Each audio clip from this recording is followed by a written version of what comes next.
सकलकलाश्रीकारं चतुर्वेदसाकारं चैतन्यसुधापूरं ज्ञानकमलकासारं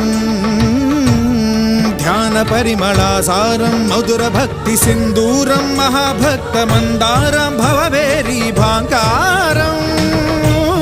हृदयशङ्खहूङ्कारं धर्मधनुष्ठङ्कारं जगद्विजयझङ्कारम् अद्वैतप्राकारं भजे।